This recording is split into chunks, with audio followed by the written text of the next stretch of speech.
Fair dinkum. Reckon we should crack on with this yarn? Too right. Bonza idea. Let's chuck a Yui on the waffle.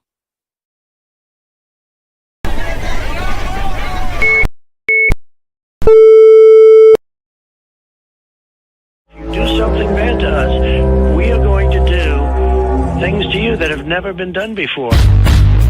We the people tell the government what to do. It doesn't tell us. We the people are the driver. The government is the car. And we decide where it should go and by what route to do. We the people are free. And I hope we have once again reminded people that man is not free unless government is limited.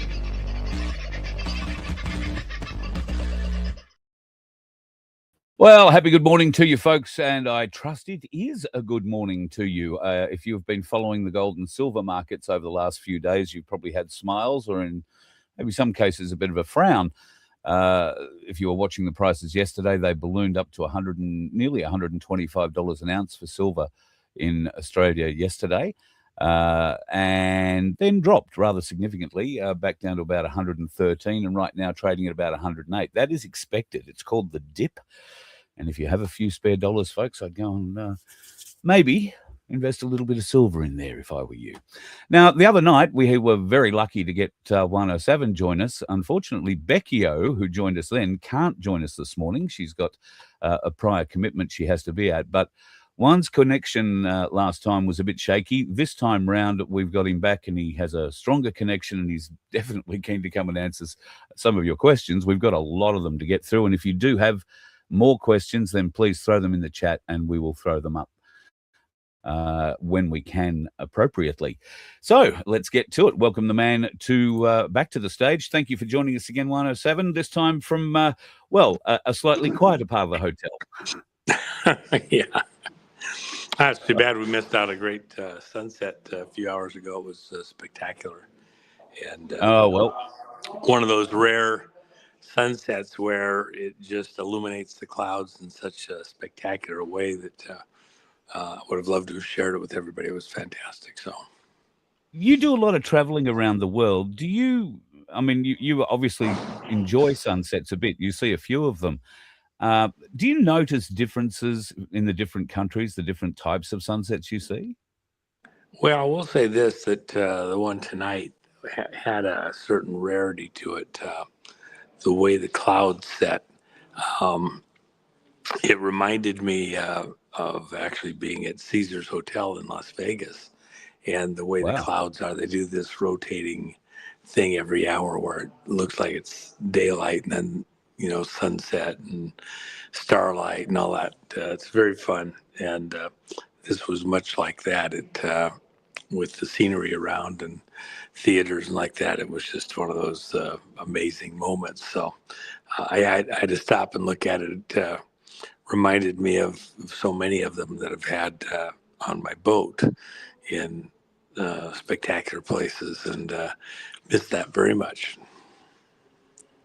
Well, yes, I believe sunsets from boats are probably the best place to view sunsets, aren't they? Yeah, something about being on the water. And yeah. Yeah, I'll get back to it eventually, but I haven't had a chance for several years. We're right. Well, you've got to be off, like so many of us, we've got to go off and save the world before we can go fishing. Mm-hmm. I just thank you again for getting back to us so quickly and wanting to get back to some of the viewers' questions here. And I'll get into the first one, if I may. It reflects back to what happened in Sydney just prior to Christmas and the attack in Sydney on the Jewish community. There is a lot of speculation here in Australia that there is some similarities between that attack and the attack that happened in Port Arthur in 1996 that was used to denude Australia of its civilian weaponry. And of course, all governments in Australia have moved to put more restrictions on weapons for Australians when there wasn't an Australian involved in any of these shootings. What are your thoughts on it? Even Putin warned America not to let go of your rights to have firearms. And I think in looking at some of the stuff I've seen on that event and the prior one, that, you know, being courteous, you'd say there's some mystery there. Something's not quite right. I think that's probably being too generous. We are being manipulated. The mechanisms used are very real. There are certain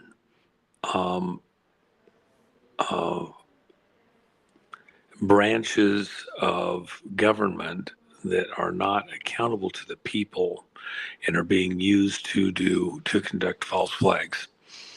Here in America, it's SES. Within the British Commonwealth, you have one that parallels it.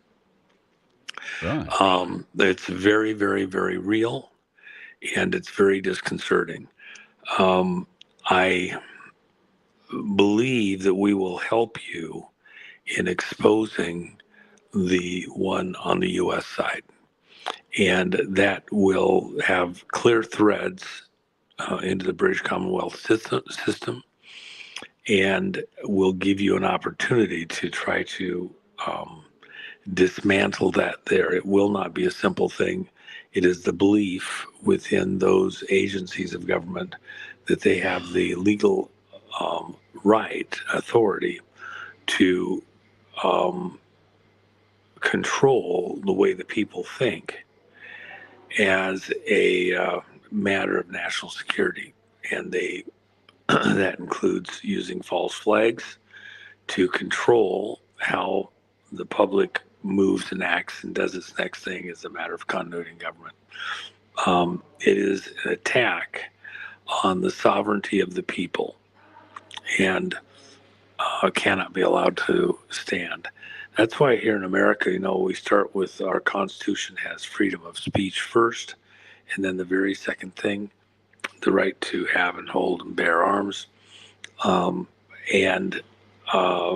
that is under attack by those that would take control of the government against the will of the people, against the best interests of the individuals, and re-enslave us as though the government that takes control is somehow still of the people, by the people, for the people, and that becomes an illusion. And so the fight for humanity includes that we do not sell our souls, do not let it be taken through these series of false flags. And I've seen some of the data related to what occurred here, and I think it bears numerous clear markers of some kind of a staged event that is not what has been sold as being in the mainstream press. Yeah. All right. You mentioned, well, in passing and glancing, I'm going to draw a thin line here to Pam Bondi. One of the questions we have here is, can Pam Bondi be trusted, considering that she was part of Mike Pence's state administration? And I think that a further extension of that question is, we are seeing arrests, but we're also seeing people get let off. And then there's Tina Peters, who I want to get to shortly. Well, not the arrests that we're really looking for, and not in the context that, I had something that came up about almost 2 months ago now. And in the course of the discussion with persons in the White House, the response was, you might see some activity over at Justice Department. Do not expect the resolution of this matter to originate in the Justice Department. The activity to address and resolve this particular issue will come from elsewhere. And the Justice Department is, at this point, as far as I'm concerned, almost completely dysfunctional. Have several very close friends who got positions in the Justice Department early on in this current administration. and they're just, they're so frustrated. They're staying. I had a couple of them that thought, just like Bongino, maybe they needed to exit and would have more power on the outside, but I don't think that's the proper move. They're going to hold tight. There's some adjustment coming. And Pam Bondi, one of the things people have to bear in mind, Trump came into office. He had to get certain positions filled with a Congress that, a Senate that wasn't, that was adversarial to begin with. And so Pam Bondi was someone they could get through the Senate so they could get on to the business. And there's a number of people that were discussed, but you couldn't get them past the Senate. They'd have been great, directors of the Justice Department and other agencies. And remember, Trump had the slowest rate of Senate approvals of appointees ever in history of in the beginning of this term. So there was a lot of drama that just dragged on and on. The opposition's unbelievable. Now, I said literally from day one with Pam Bondi that I believe she was transitional and that there would be a change at some point in time.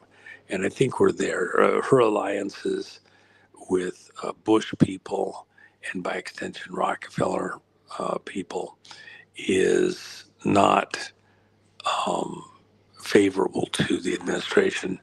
And she's actually spent much of her time, maybe the majority of her time while she was in office, at her home in Florida and administrating from Florida, with all these critical things. Others have been really running the operation. And, the whole fight with Todd Blanche and others there, this is not going to solve the problems that we have, which are world class. We have to stand the attack. I think there'll be a change here shortly. Pam could hold the office and continue to hold it if suddenly she, dove into several matters that have to be dealt with. But, Trump has sent some fairly aggressive messages over to her in the last few weeks and repeatedly. Where's the arrest? When's this going to happen on several pretty, simple cases? We have some monsters that just, this will not pass or Trump's administration will be a failure and he can't afford that and he won't do that. So. Yeah. Well, interesting question here from Peg's Place. Wants to know if America is going to get rid of maritime law. I'm not sure that you're completely under maritime. We won't get rid of maritime law. It's an interesting question, but the reality is that it actually, when it's engaged properly, is a very useful, sound tool. We can't have it superseding our Constitution, and so there's places where it can and should apply, and there's other places where it's a reference, but it shouldn't run America. And we need it for certain things, including, by the way, things related to space and are reaching into space with colonies and things like that, which will happen very quickly, sooner than most people have even imagined. I expect our first permanent outposts, and the space stations really aren't them, our first permanent outposts within the next 20 years. It could be even sooner. There's technology that allows us to park stuff in near Earth orbit fairly cheaply. And so as we get to where we decide to deploy that stuff and groups begin to do that, one of the things about maritime law also is going to allow that they can be autonomous with their own countries, and there's Yeah. certain rules that apply, but it's a very interesting conversation. We need that. It's not that far. It's within the lifetime of most of the people probably in this audience. So it will become a bigger issue sooner than you think. One, there was a fellow, I think he was a Canadian, called Bruce Sees All, had a very large telescope and trained it on the moon a great deal, and recorded everything that it saw. And it recorded many strange things happening on the surface and coming off the surface of the moon. There are more of those videos starting to appear recently. I've noticed just before Christmas, somebody new with a new telescope showing things that appear to be floating across the moon. We're hearing stories of moon bases. I would have thought they're a bit further out than a ISS or whatever. So, what can you tell us about moon bases? Boy, I wish I could go deeper into that. I have to kind of Be pace careful. myself on that. And I will say this, go watch the movie Forbidden Planet, and then realize that it's a lot closer than you ever dreamed. Forbidden Planet. All right, it's on the must-watch. Go on. And one of the interesting things about that movie, by the way, it's kind of a question: what did you know, and when did you know it? It had stars from several studios, all given over to do this movie at a time when studios did not cooperate and allow their stars to work for other studios. That just was verboten. They spent a lot of money and time developing stars. That particular movie needed to get a message imprinted in the youth of that generation to get them to think differently. I will tell you that one of the interesting things about Howard Hughes, he believed that we were living in a junkyard from a time earlier in human history where, if not humans, specifically descendants of Adam, humanoids, our cousins, if you will, populated this solar system, and that something had happened and that they had destroyed themselves. And so we're rebuilding where others have gone before. And the technology was not as far ahead of us as one might think. He believed that the tech was perhaps even only hundreds or 1,000, maybe 2,000 years ahead of where we are right now. Think of what we have today. Imagine my grandfather, who was in a horse-drawn fire engine crew, and in his lifetime saw it go all the way to rockets, crossing our solar system, technology that was almost, beyond belief. And it happened so fast. I think just add, 20 years to any kind of technology you're thinking about right now. Add 50 years, add 100 years. Think of nanobots, micro machines building things. It sounds so crazy. I was having a conversation with somebody the other day, and I remember when the first Xerox copy machines came out and were being advertised. It was such an amazing thing. Yeah, The first color television, well, mobile phone. yeah, color television versus black and white and all the other things. So, but let me just mention this. So within the Xerox, you think of just a printed copy that's sent across, a teletype type system. We're printing a copy, more and more and more advanced. I mean, the copy machines now have to have certain features in them, so you're not printing money, very high quality money.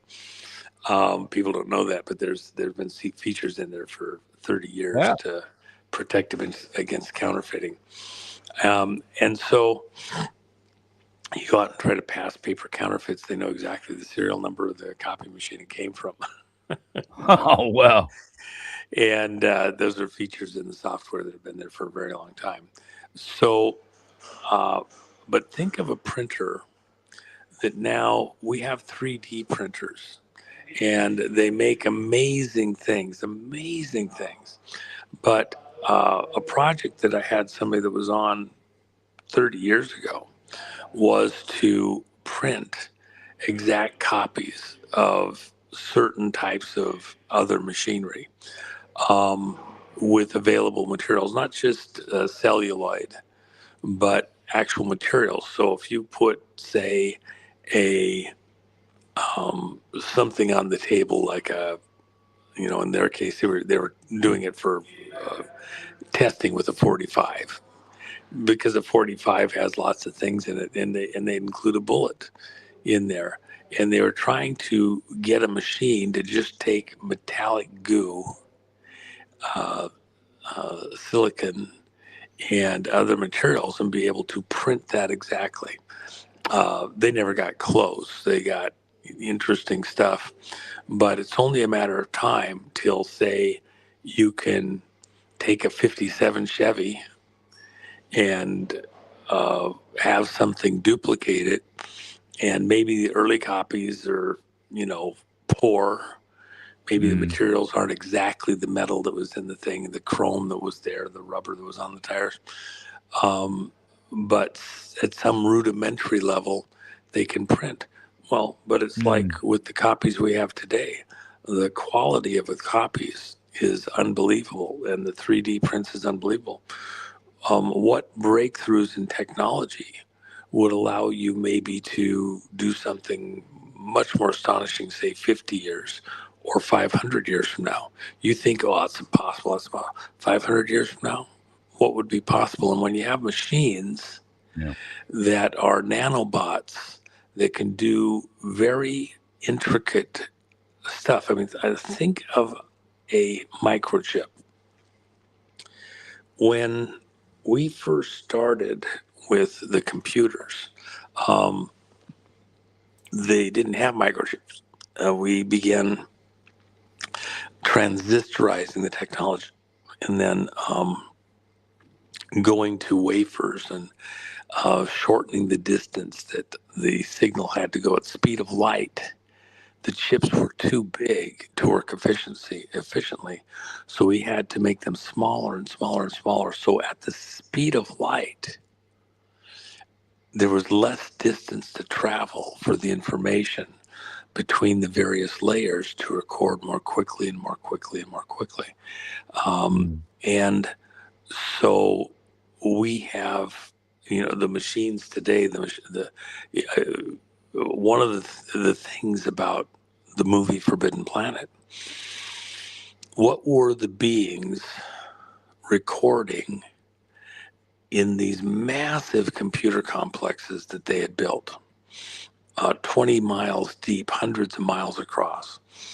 They were putting their consciousness into the machines. And that's a common theme. I have a very extensive collection of sci-fi materials. And so I love all the old stories like that. Once in a while I'll pull out. I had occasion a couple of weeks ago to have 3-4 hours in my library that I hadn't had in a long time. And I just went and picked one of my publications out from the 1947. Wow. And I just opened it to one of the sci-fi stories that was in one of these little tabloid magazines that go out, every month to people. Yeah. And it was a story about a submarine where the crew on it had figured out how to make it so it could be used for transit to space, and that there was a rocket that was being used for a intersolar, in the solar system trip that had a failure, and these guys using this converted submarine from World War II had figured out how to travel, and they go and rescue this rocket crew with what at first looked to be an inferior technology, but in reality they just added a little bit of a feature to it that allowed it to work perfectly for space travel, and that they could defy gravity very easily. Once they understood the trick, it was simple.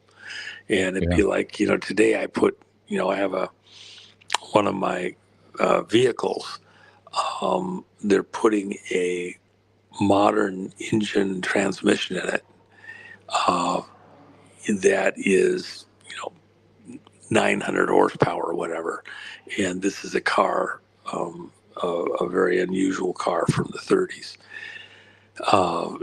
They've got all sorts of things to stiffen and protect and add and like that. But to all the world, you look at it and it's a repurposed 30s car. They could never have dreamed of what I could add to that car today, back at that time. And so you think about it again, I come back to the printing. If you can duplicate something in the way you print it, and you just have a big vat of goo, and it just gets material that can be turned into chrome for the bumper, rubber for the tires, intricate detail, the valve stems for letting the air in and out, all of the components in the engine. You say, well, that's crazy. Well, if I showed you in the 50s or 60s a 3D printer from today, they can make a celluloid gun printed out literally in a couple of minutes that'll fire, a bullet. You'd be absolutely astonished. It would be magic. And so the reason I say that is that also the ability to download your consciousness into a machine and to store it.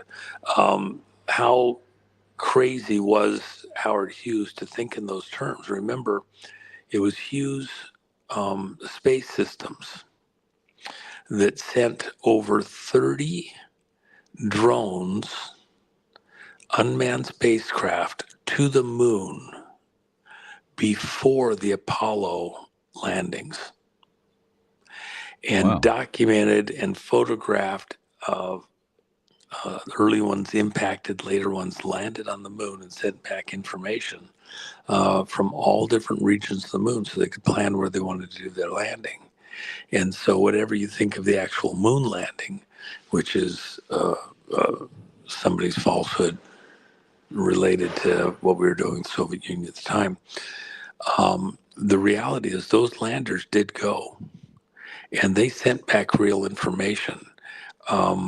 And Hughes was of the opinion that we were looking at a whole junkyard across our solar system to be mined. Even with this Atlas III thing coming in right now, there's actually a pretty strong case to be made that that's some type of space debris from a prior civilization hundreds of thousands of years ago, that you're seeing parts and bits and pieces that come back on regular orbits, technology, if you will, very highly decayed, but technology nonetheless. And just to finish that portion of the conversation, it's very clear that Mars, the fourth planet,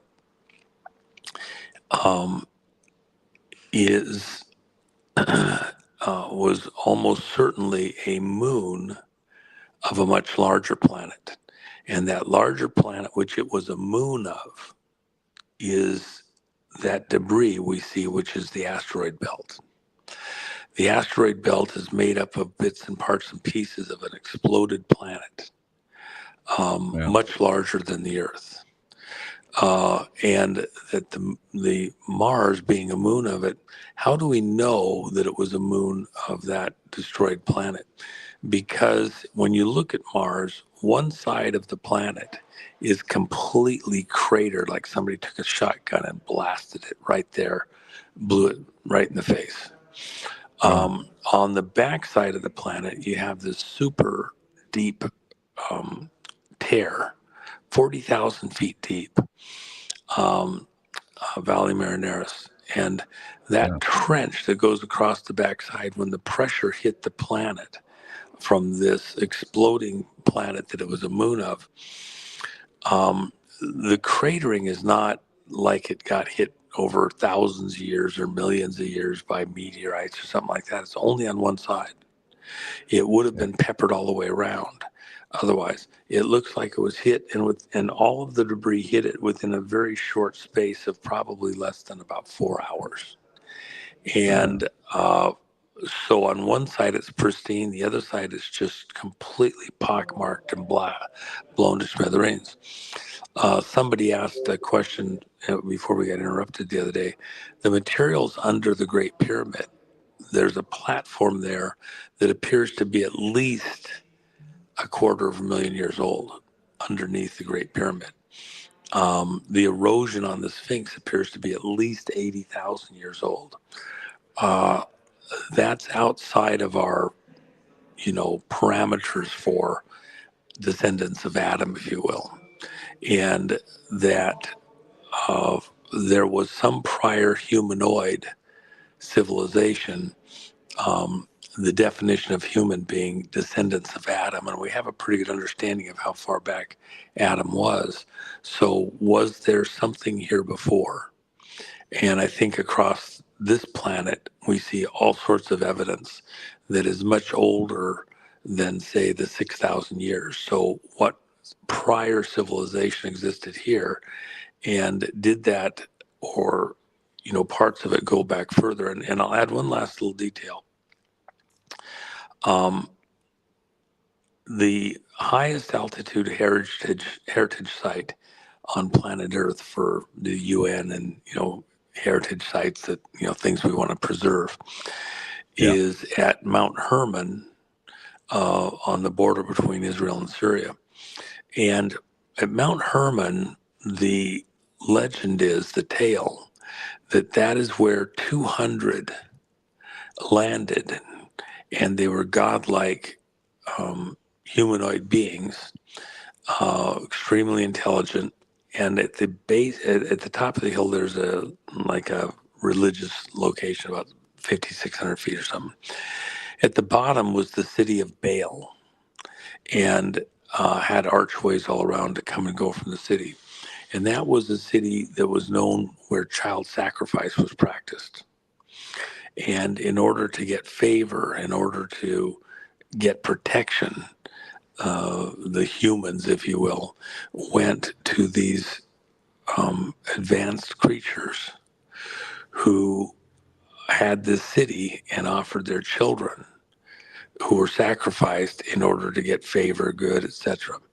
A very serious, horrible thing. In fact, one of the archways was printed, made a copy of, and then it was blown up by ISIS, but it was made a copy of, a very exacting copy, by this World Heritage Foundation Society, 25 years ago.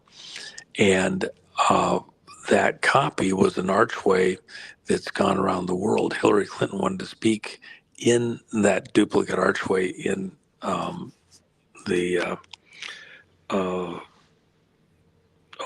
park there in New York, where they were going to park it, just weeks before the 2016 election. And that's an archway of the city of Baal, and people went crazy. I was one of them, that she was going to speak in an archway where the city that you are allowed entrance to practice child sacrifice. These are not, hidden mysteries. These are things that are very real in our society today. And so the question is, how real was it? Was it just a legend? No, it's a very real thing. Just one second. So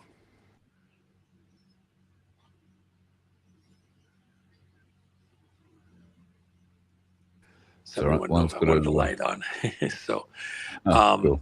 but the reason I say that is that it shapes much of what our world is all about.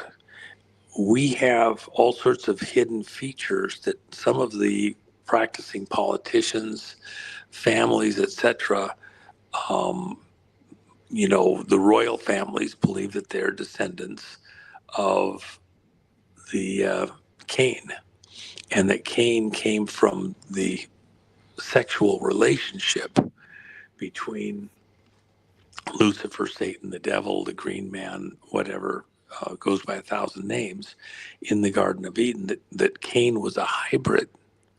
And so those royal families believe that they are hybrids, and they laugh about it, that they're serpent-like, they're reptilians, because they're hybrids. They're more than human.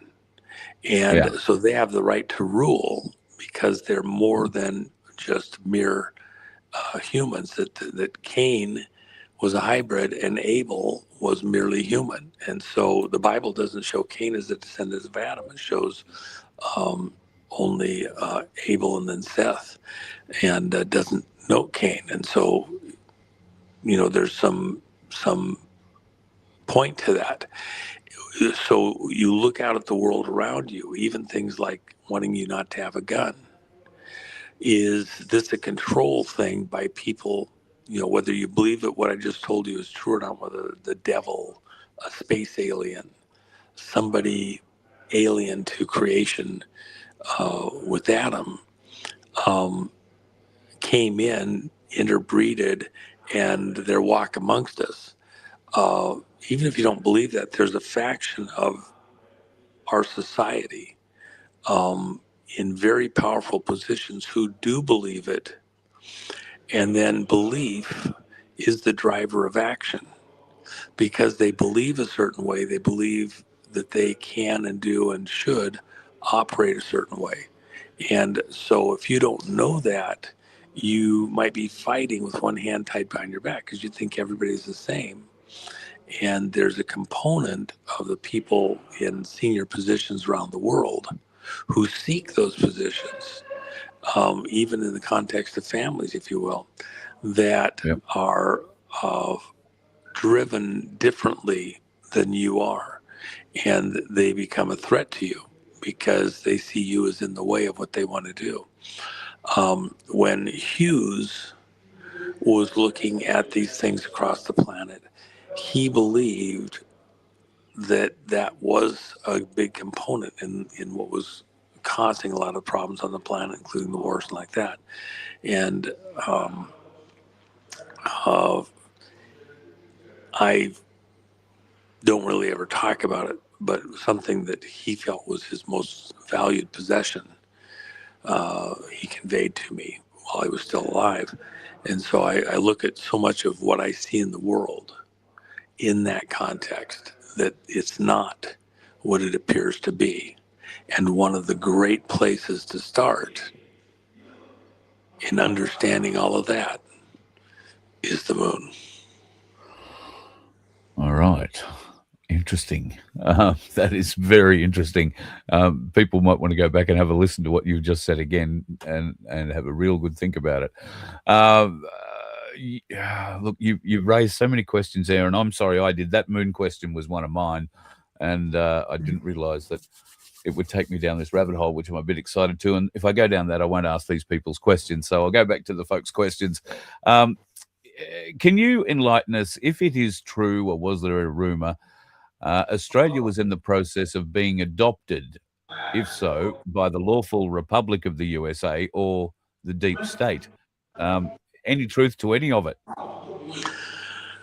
Well, I think there was some interesting discussions, but I'm not. We're nowhere close to doing something there right now yet. I will say this: that before this realignment that's happening across the globe is completed over the next decade or so, I believe that we will find that the U.S., New Zealand, Canada, Australia, Greenland are realigned in a very different way than we are right now. And that's a natural realignment. The peoples have very similar ways of thinking, governing principles, etc., the populations. And the pressure on Australia from within the Commonwealth is absolutely over the top. Same thing in Canada, New Zealand. Greenland, for different reasons, is being choked back from where it should actually be. They will want to, and the people will find a way to realign with where America's going in the world. And it's an important thing. It's hard to visualize exactly how this is going to play out, but I've seen some of the, forward idea, thinking, planning towards what that would look like. We don't probably actually want Canada, for example, as a 51st state. The Canadian people don't really want that. We don't probably really want that. It becomes too cumbersome. That doesn't mean that we don't come up with a realignment where we're shouldering up together so precisely, so intricately, that our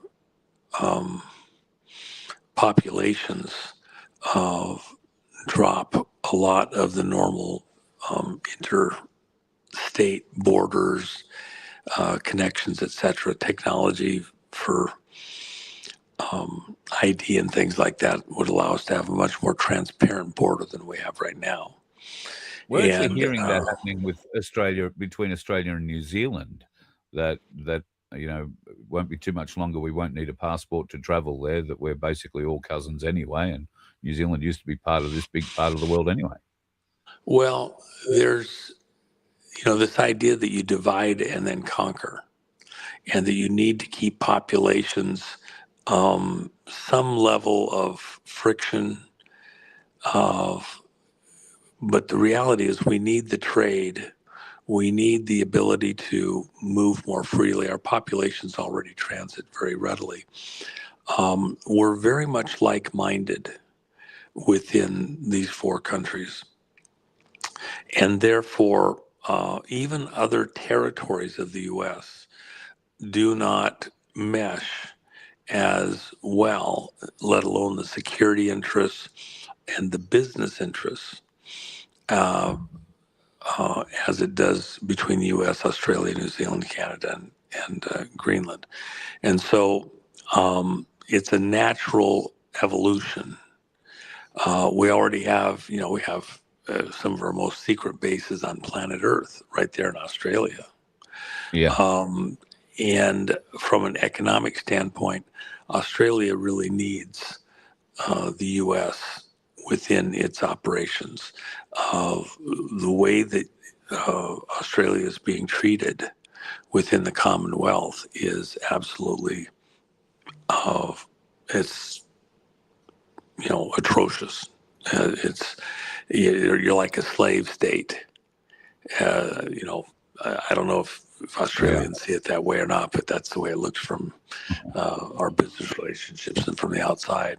When you look at labor costs and things like that, the legal stuff, oh my gosh, what Australians deal with is just so over the top. Well, we do hope that it is waking more and more of us up every day with the atrocities that are being committed against us. A great question here regarding the realignment. What's going to happen? America, like ourselves, has a bit of an immigration problem at the moment. What's going to happen to all those immigrants with this realignment that comes from MKD girl? Well, again, you have people in power who are trying to impose on the Australian people things that do not actually make sense. They're diluting your culture, your values, your ways of operation by placing this immigrant population there, this replacement population. That part of the thing that is unique about Australia is the personality of the people for self-governance of and that is not something that these globalista like or want. In their estimation, go back to the Georgia Guidestones that we had here in the U.S., this idea that the carrying capacity of planet Earth was only 500 million people, 500 million. And therefore, 13 out of 14 people alive on the planet needed to be eliminated by one means or another. That the planet only needs 500 million people. And who would those people be? Well, within the Georgia Guidestones, it's essentially telling you it's an elite. You have within the royal families, these royalists around the world, a belief that that they have the right to rule by blood, and that everybody else is there for their benefit. And they act like they're taking care of you, and they come to a function and wave the hand over you and let you entertain them and clean everything up for them. It's not they're not serving the people as much as might be thought by some people. And the reality is, from an American standpoint, we're our own sovereigns, every one of us, every man king within his own home, within his own possessions. And we don't curtsy or bow to any other man just because of their birth lineage. And so we don't work well. Somebody, there's groups that want us to realign back into the Commonwealth countries that were a rogue state. Well, our personality is there's no way that we're going to allow people to rule us just because of how they're born. And in fact, even the Dominion vote system, the choice of the term, the word, is to capture control of our voting system to put people into power who are not the choice of the people, but have an illusion that they're there by the will of the people. And it's actually a fraudulent voting system.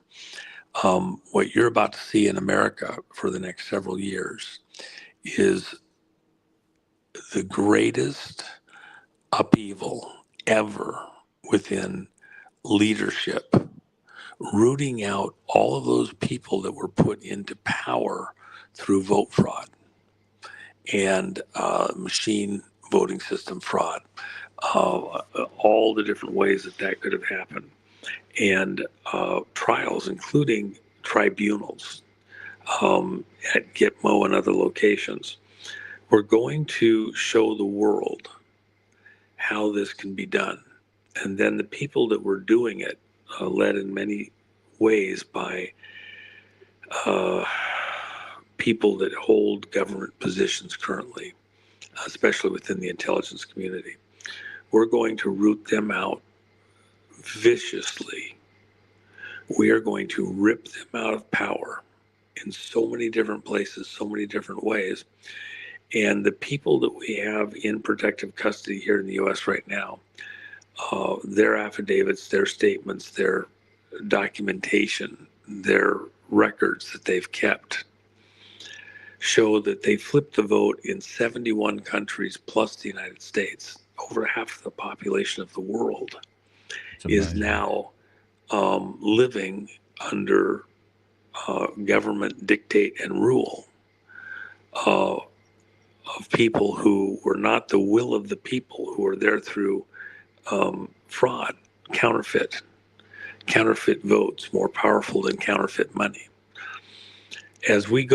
Once we get America back on track, as we're doing that, we're then going to expose this across the world with the material we have and help the people. We don't want to be our brother's keeper. We don't want to come in and rule someplace else. We will be our brother's brother, and we will help those populations that want to throw off this tyranny to take control of their own governance. And it's not an instant thing. There's a culture that you have to develop, a mindset that's been being artfully, methodically destroyed across the world. We will do what we can to help to rebuild that. And you have people, you have a number of them in Australia who understand the problem pretty doggone well and will be more than glad to shoulder up, take on the yoke, and try to work through to get governance in Australia back to the people. And then it's a natural alignment with the United States that will come out of that. And I think, especially because they want to throw off the tyranny of these frauds that have taken control of the country and continue to try to capture control of the country through these false flags, which you just saw another example of. Yeah, sadly. So Tina Peters would feature heavily, I would think, in any kind of prosecution going forward. And you're mentioning that, you're going to ruthlessly tear the wrongdoers out. I imagine you'll start in Colorado there. And how does a state ignore a president's pardon order? Well, one of the things that I think people need to understand, this is a seditious act. When you defy the presidential order in this way, then you're saying that the state can operate autonomously where it wants to, at the will and whim of a governor. And ultimately, that leads to fractionalization. It is a type of civil war against a central government. And America is unique because while we do have states' rights, and it was critical to forming together as a country, we also have certain things that are accepted legally in the legal community as the way that we keep the union together and work together. And so what has been done by the governor of Colorado is to cross a line. There's no case in the history of the United States where a presidential pardon has ever been overturned. None. Yeah. There's no states have rights, but in order to have a union, we have certain things that are there as safeties against a state that goes rogue somehow, goes too far afield from where we have to be in order to maintain the union. And the union is key, as we know back to Lincoln. There has to be certain things that we walk in step together on. Otherwise, you don't have a union. And so Trump will not allow that seditious behavior on the part of the Colorado governor to stand. And the Colorado governor said that a court will have to tell him to let Tina Peters go. Well, that also defies certain authorities that we give to the president within certain parameters. The pardon power is like a safety against rogue action within the states that that exceeds some norm. And so to defy that and say that a court is more powerful than the President of the United States, we certainly do a bit of bouncing back and forth. We have a strong Supreme Court system. There's all sorts of things in there. There is no historical precedence, even though some people say there is. When you actually look at the law, what's going on? No. It's completely without merit what the governor of Colorado has done. So what President Trump will do, and it won't be that far along, in order to rein this in, he will have to take action to express federal power from the president's side in one of several ways. And I know what the options are. They've always been there for President Trump. He has not wanted to look or be overreaching, set of precedents that could then be used in a negative way at some future point in time. But President Trump is extremely sensitive concerning the matter of Tina Peters because she didn't do anything wrong. It was she was protecting federal election data that's actually in service to the U.S. House of Representatives. When the data from the clerks at the county level is accumulated, tabulated, recorded, stored, etc., the clerk in a federal election is actually, or in a presidential election, is actually working as an officer of the U.S. House of Representatives. Her data is then conveyed by a elector to the U.S. House, and the counties joining together with their electors present at the U.S. House on January 6th of 2021, in this case, their data showing who won the election. And that is a function of the federal U.S. House of Representatives. As such, Tina Peters wasn't working merely for the county or the state. And the things they charged her with, their superseding law, federal in nature, things that she was protecting. The state, with the laws of supremacy, cannot charge someone in state court for obeying federal law. And she was obeying federal election law and protecting the vote information, the records, the way she did. And therefore, it cannot be allowed to stand. Trump won't allow it to stand. But there has been a delay. Something is coming that's extremely important, affects the whole country. It's the most important thing Trump will do in his entire time in public office. And before he acts on Tina's situation, will be done in that context. In the meantime, he has sent in the cavalry. There's federal investigations looking at how the prison is run.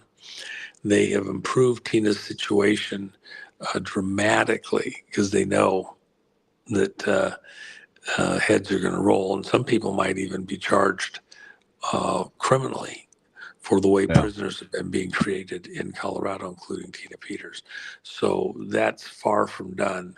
And then there's other investigations going to the governor, the attorney general, the secretary of state. And I can't say too much on that, but there is probably courtrooms in their near future, not just civilian. So let's see how that plays out. There's a few questions I realize probably out of the American sphere of influence. I say that with inverted commas. Rainer Fulmach is still in German prison after exposing the truth surrounding what he found to be in the COVID farce. Do you know anything about what's happening with him? Is there a movement, or is there a chance he'll get out of jail anytime soon? You know, like Assange with WikiLeaks, we have a number of people that are have put their life, their well-being on the line for the rest of us, to make statements that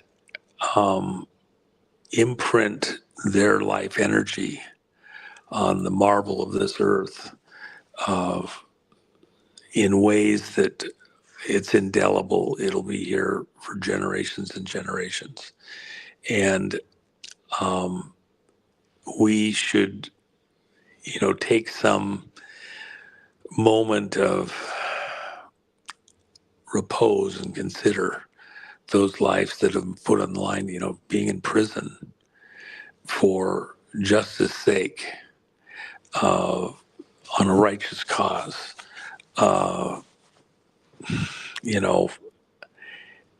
He has the power of his convictions. Tina Peters could have avoided jail completely if she just agreed to make one statement, acknowledging Dominion was okay and there was nothing wrong with the vote and blah, blah, blah. And she could have been out, never would have spent a day in jail, wouldn't have gone to trial, the whole schmear. She had the power of her conviction. One of the things that is going to come out, and it will come out decisively over the next couple of years, is how precisely and intricately the whole COVID pandemic was planned as part of this global takeover through the election systems with the machines, etc., with China at the helm in much of it, to steal control of planet Earth by tyrants. And I will add that it goes beyond China. Who actually pulls the strings on the Chinese government? It's the banks at the City of London, the city within the city. And by extension, all of their little organizations, World Economic Forum, the Davos crowd, Council of Foreign Relations, SES Senior Executive Service, CERCO in the Commonwealth. There's a number of related organizations all working together, not just dozens, but hundreds. And it was the intent to reorganize the whole world and take control of the whole world in this coup. And at the core, the center of that coup was this death jab. Remember, within COVID, had they got their way, you'd have been getting a new vaccine every month before it was all over. First, it would have been every quarter. Then it was every month. You'd be getting a jab over and over and over. If the first one didn't kill you, the 10th one for sure would. Yeah. And they were forecasting reduced populations across the world in the various military groups. It was the work of a number of people exposing this, including the shot stuff. The one that isn't yet fully exposed is the monetary one, which is coming. And the political machinations that were going to put this tyranny in place forever. You'd never be able to break it. You'd vote from your phone and think you got an honest vote. Even if you protested, you'd never get a starting place to overturn it. You'd be in their grip for 1,000 years. Your children would grow up in that environment as slaves, thinking they were free, but actually enslaved to a system they could never break, a caste system. So with all of that in mind, those people who had the power, the conviction within their souls of truth stand out like neon lights. And we will have to pay homage to them, because they stood up when many of us didn't have the right tools, mechanisms, understanding. But when you took pause and thought about what they were saying, they were able to articulate things in a way that made clear certain truths, and will over time now expose these madmen who sought through tyranny of votes to take control of all of us, and with the threat, the fear of a pandemic and their mechanisms in this war did kill millions, and they need to pay. Becky from Truth Seekers has joined us, although she's not joining us with the camera on. Apparently, she's wearing the bikini. She doesn't want to scare us all. It's very hot in Victoria where she is at the moment. Well, it could be a bad hair day, but we have the Trump Megador bikinis. If you wear, in fact, some of the girls. I was at the pool the other day, someplace, and they had three of the girls had their Trump Megador bikinis on. It was very fun. I'm still waiting for you and Jen to send me one. Oh yeah, well we'll get you one there. You get me off here. I'll have her send you one. They're pretty fun. I don't know how much time you've got left with us. I know that it's pretty late where you are, and you've been talking all day your time. I've got a few more questions. One of the big ones that I'm being asked is, when are you coming to Australia? Well, I had wanted to be there literally all of January, but things have been evolving. And in fact, I was supposed to be on the other side of the planet this week. And so I'm in Italy right now. And even here, new stuff has happened in the last few hours that I may have to go other places. I was going to be in South America. I'm probably going to have to be in Africa. And so it's a little unpredictable, but of course the reason I want to be in Australia right now is because these are some of the best months of the year, and especially for car stuff.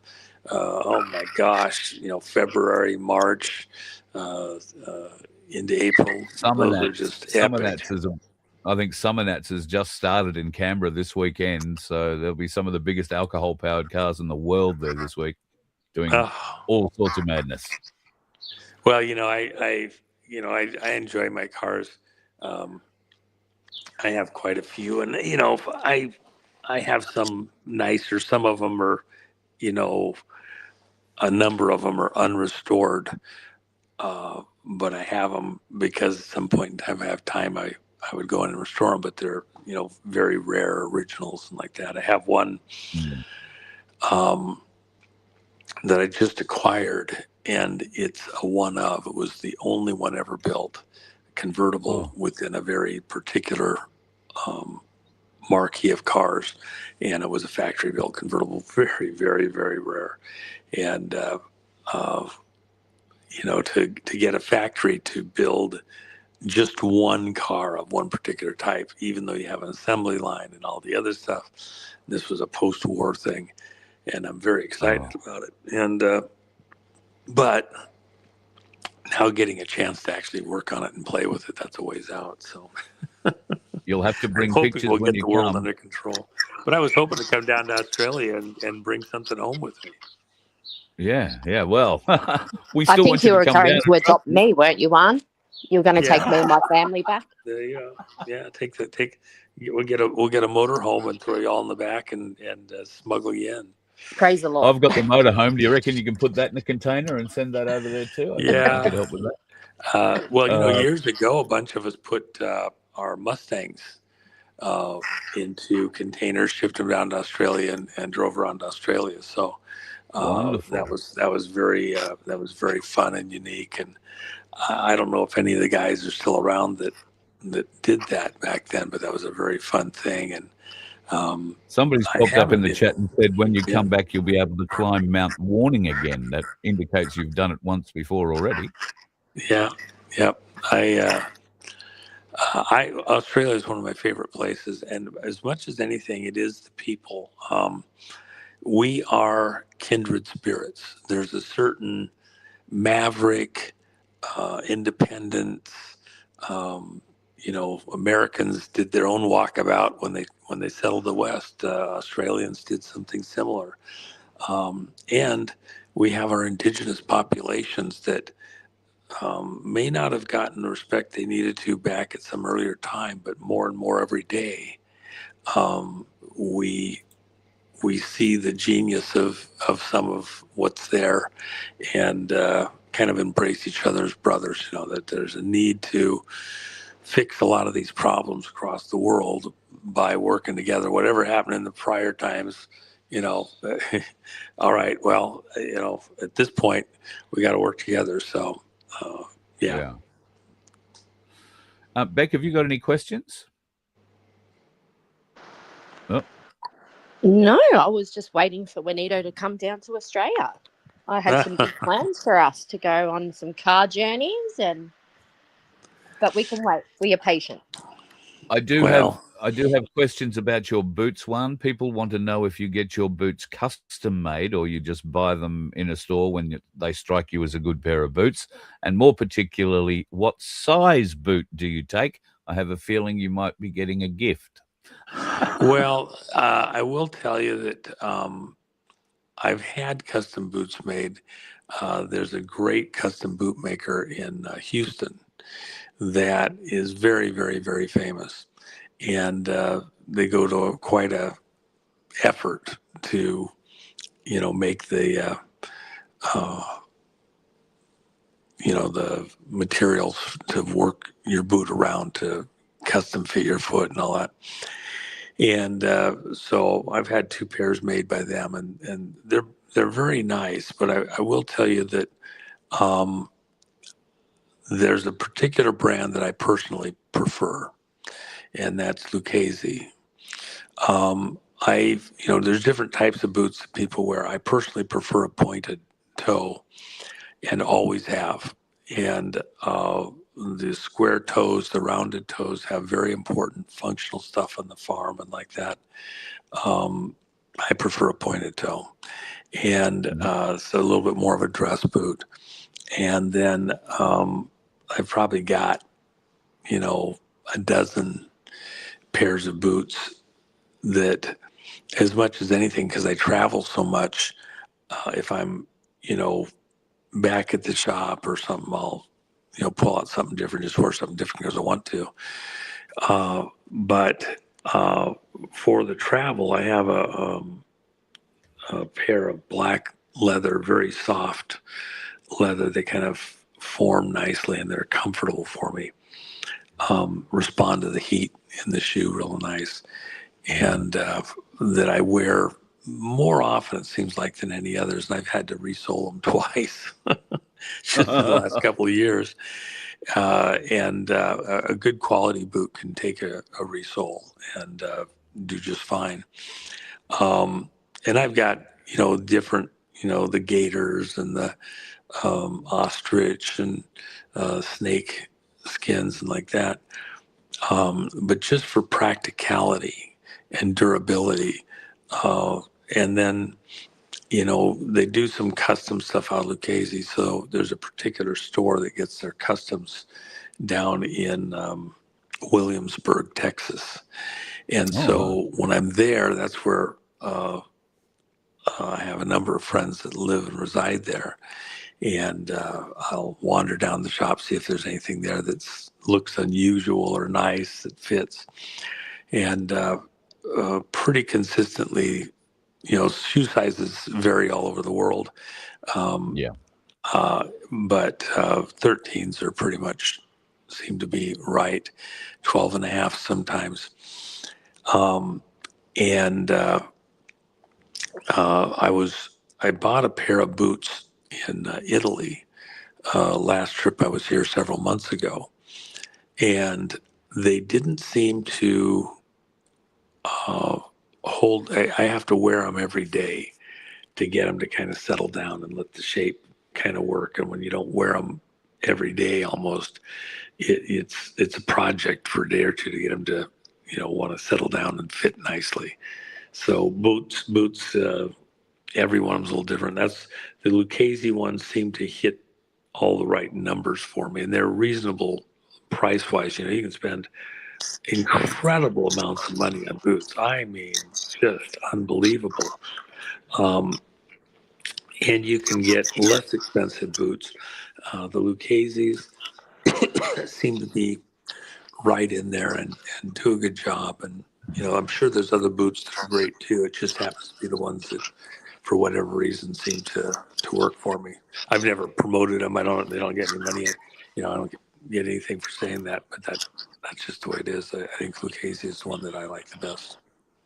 Very cool.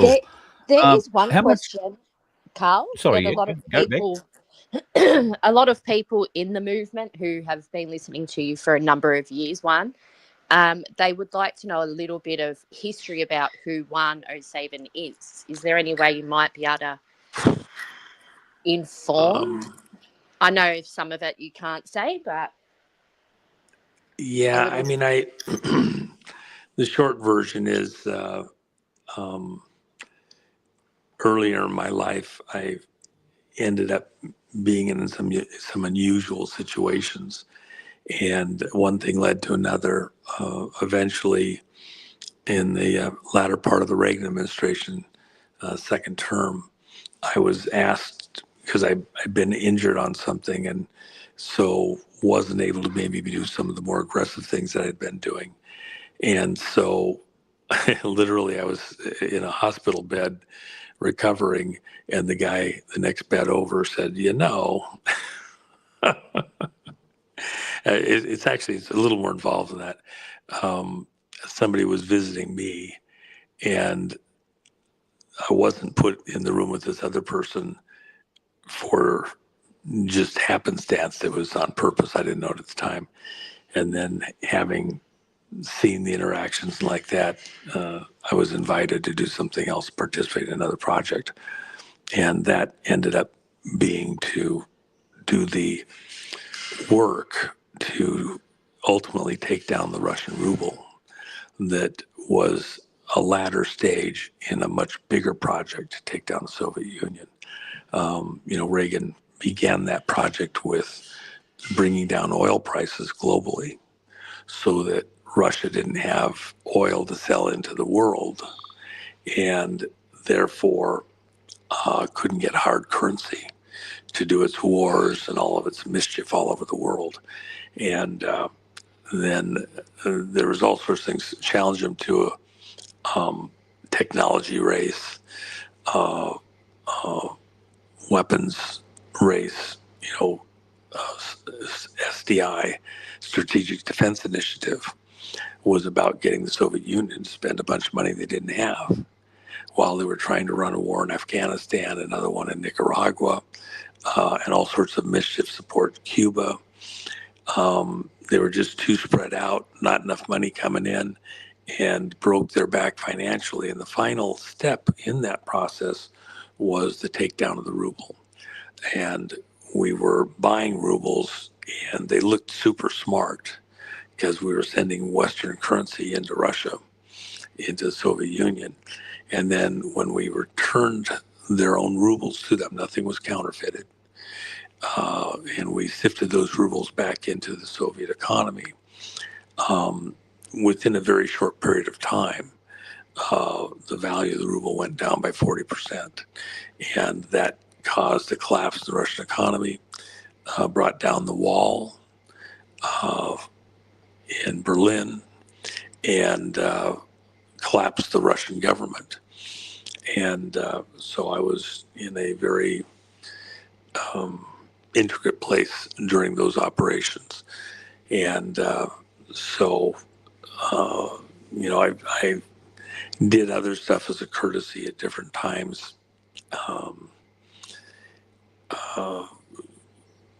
Arkansas with the Clintons and like that, trying to expose what was going on, the bond movement there, where the money laundering was happening out of the various agencies. I felt an obligation because money that was used to take down the Soviet Union was not returned as was the promise. I felt some personal responsibility to get that done, and it was hijacked by people within the intelligence community, families, and even much of what's going on in the world right now is that money having been misappropriated, allocated, used to tweak the world's economies the way that it is right now. That cannot be allowed to stand. And so within my lifetime, I believe that we will have addressed that, and we're on our way to doing that. It's one of the things that Trump has as his most important thing that he intends to do during his time in office. honest elections, and honest money. That's honest elections and honest money. God, wouldn't that be good if we could have those two together in our lifetimes? One, there was a movie brought out, I want to say back in the late 80s. I think it starred Jean-Claude Van Damme and the guy who fought Rocky in one of the movies, Ivan Drago, whatever his name was, Dolph Lundgren. It was called Super Soldiers. Now, back in those days, that was just a sci-fi futuristic movie, but we hear talk of super soldiers all the time. And Georgina wants to know, have you any knowledge of super soldier programs or super soldier time traveler programs? Well, let me say this. Oftentimes, something that's very real, how you deflect investigation into it is that you take it to an absurdity. And then anybody trying to look at the reality, they're diverted into the absurdity so quickly that now you're just a idiot or a fool. That there has been some projects to create, for want of a better term, super soldiers, either by programming, MK Ultra, or augmentation, extreme training, even getting children at a very early age, and essentially breeding them for these purposes. All of that's been in play. That's part of what was really going on in the church committee hearings in the mid-'70s, when the activities at CIA and other intelligence agencies were exposed with drugs, psychological programs, etc. Those were actually far more advanced even then than what came out in the hearings, and have continued to grow and morph since, and are a threat. As soon as you add in time travel, the only time travel that's occurring is actually where we use computers to essentially anticipate the consequences of potential things that can occur or do occur. And we model out likely future outcomes. Is this Looking Glass? It is a type of Looking Glass project. You have a lot of headers that variations go on, including the psychics, the people doing remote viewing and things like that. Yeah. And so there's a very real aspect to that. And just for people just to know, in the earliest days of rocketry, in that post-World War II period, you had one of the people that was huge in this, who was using occult practices, trying to channel entities that he believed were here from this earlier period, some pre-Adamic race, the ghosts, if you will, the spirit beings of entities, creatures, humanoids that had lived in this region, had died physically but were still present in some spiritual way, that could give information on how to construct, what chemicals to use, etc., to make advanced rockets and other types of science. In fact, Jet Propulsion Laboratory was created by one of these people, and it's far more real than most people want to give credit to. And there was, in fact, a much broader group pursuing the science from an occult standpoint.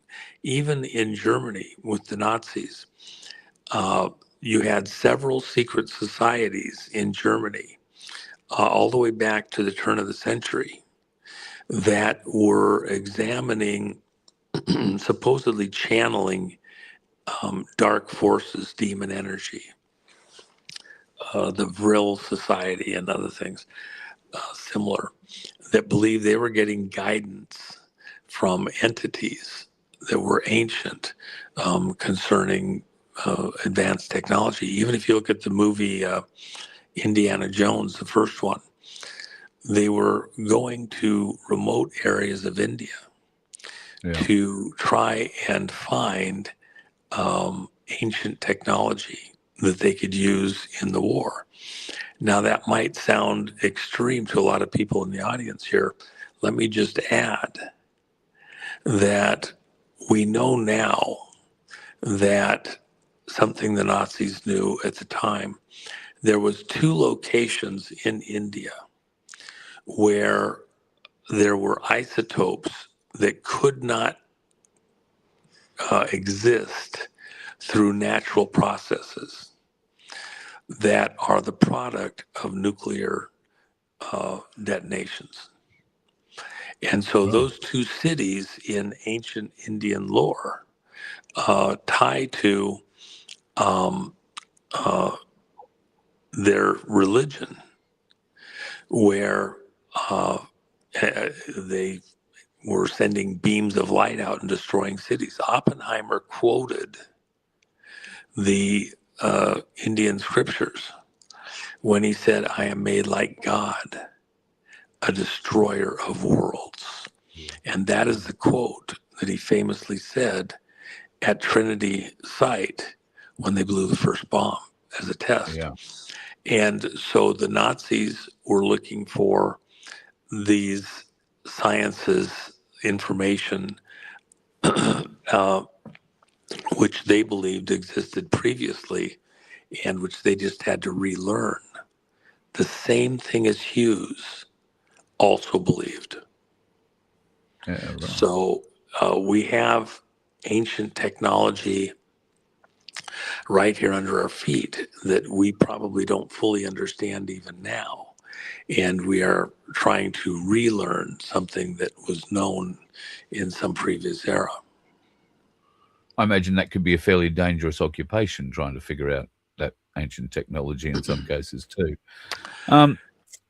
We get a lot of questions about chemtrails. One, you mentioned earlier in the chat something about chemtrails, but the question I have from Billy is, are they hiding things? Are the chemtrails designed to hide something from us? And I'm suggesting maybe Nibiru or Planet X. No. In fact,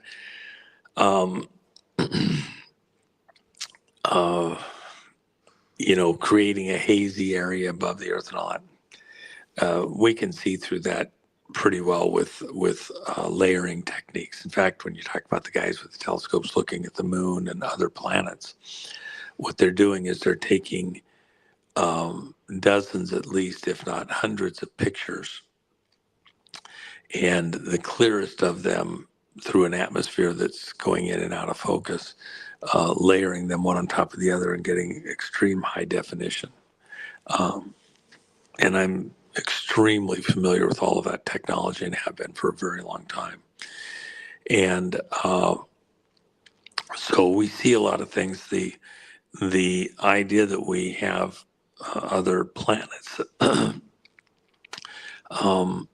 A friend of mine wrote a book probably 25 years ago, and it was looking at the concept that, most of the stars that we see in our solar system or in the galaxy have a twin star or multiple stars. They're not just a planetary system rotating around a star.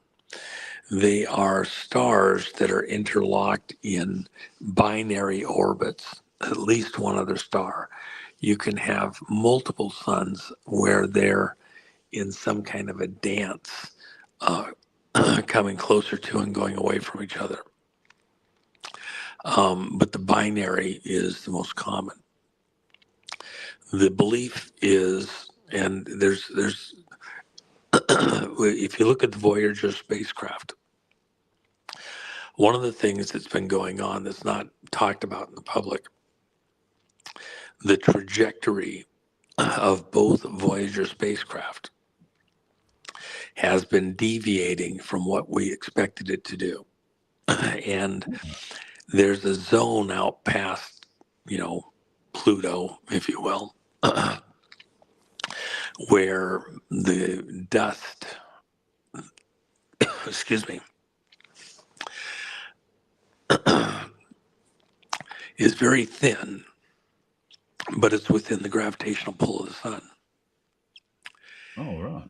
As you get past that zone, other galactic winds begin to affect the vehicle's trajectories, and even a field effect. I apologize, I'm losing my voice. Yeah. And the reason that's important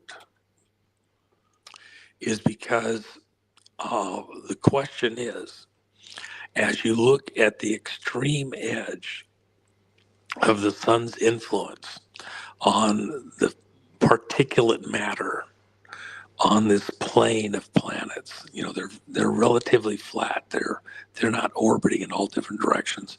You look out across, they're on a plane like a dish.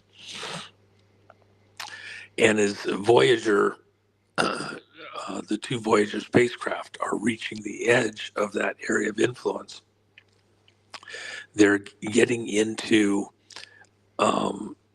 gravitational regions, or more precisely,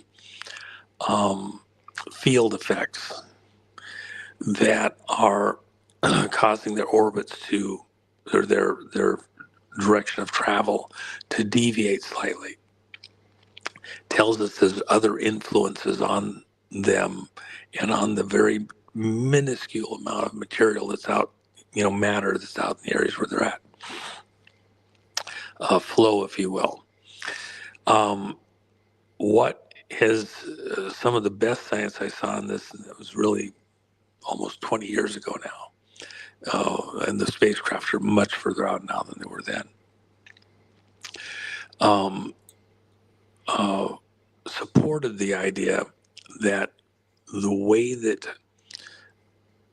these field effects were propagating was a clear sign that, in fact, our sun is tied gravitationally and electrically to another sun that may be dark, brown star, if you will, that's very hard to see for whatever reason, but is out there. And we are like at the opposite. If you think of a baton and it's spinning, our sun is at one end of the baton, the other end is this dark star. And so our solar system with the planets is doing an odd gyration, rotating in some type of relationship with this other sun, this brown dwarf, that it's spinning like a baton. If you're looking over our solar system, our sun, we would be doing something different. It wouldn't just be rotating like a wheel only. It'd be a wheel tied with a baton type connection to another one that we can't quite see visibly for various reasons. Now, that if you wanted to say, is there a planet that somehow is orbiting between those suns, or is on some kind of an eccentric trip around the sun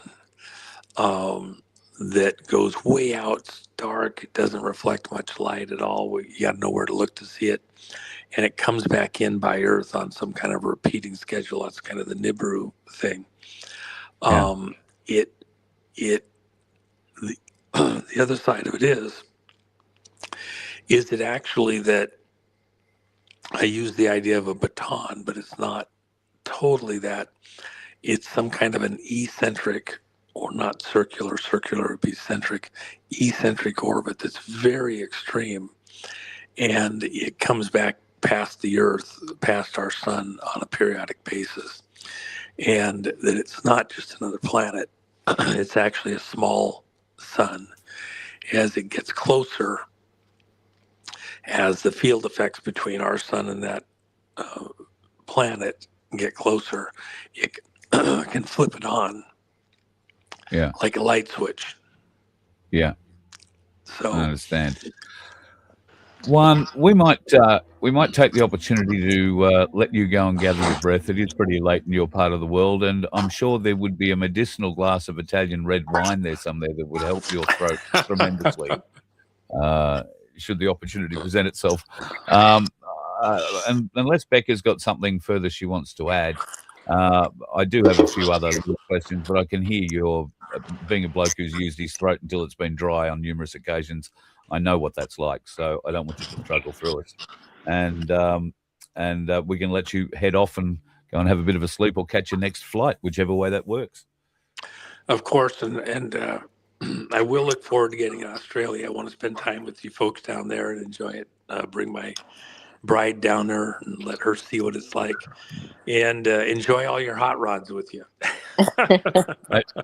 We will make sure there is a show for you when you get here. That'll be absolutely on the cards. Thank you again for spending Thank some you time so with much. us, Of course, folks. answering those questions. Really appreciate it, Juan. Thank you. All right. Good night, folks.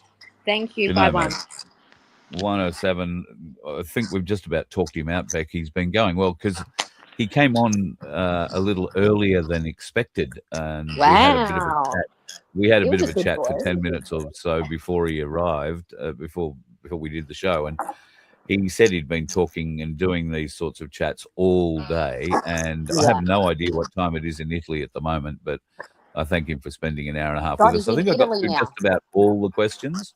Is he in Italy now? Is he? Yeah, that's what he said. Oh my God. So I know in Netherlands the other day. The flying takes a lot out of his throat. He does mention that a lot. For some reason, I don't know. Probably we all know what it's like hopping on a plane with the altitude. Indeed. Yeah. Yeah, indeed. All right. Well, so sweaty in Victoria today, 31, you said, or 35 or something? Yeah, well, it was very hot yesterday. It got to 38 yesterday. I think it's 31 today. But next Thursday, for those people that are in Victoria, it is a hot 43 degrees. A hot 43 degrees. Next Thursday, not this Thursday, next Thursday. So, oh my! Find someone with a pool. That's all I can say. Absolutely. All right, love. You go and have yourself a bloody good day. I know you've got to get ready for work. So, thanks for joining us this morning. Thank you, and God bless. Ciao, ciao. Talk to you soon. The lovely Becky O from Truth Seekers. And to you folks who got out of bed early, Gay, I suppose we've managed to keep you awake a little earlier or a little later. Oh, how's it working? Oklahoma time. At any rate, apparently there is a good boot maker in Oklahoma. What did he say? 12.5 to 13 for him. I'm about 9.5 to 10, just saying. There is great thank you too to so many Americans who've joined us in the various different chats. Thanks for popping in. Don't forget to like and subscribe to the show, folks. We do get one on pretty regularly. And we do talk about some other interesting things from time to time, and we may well talk about some of those things later again this evening.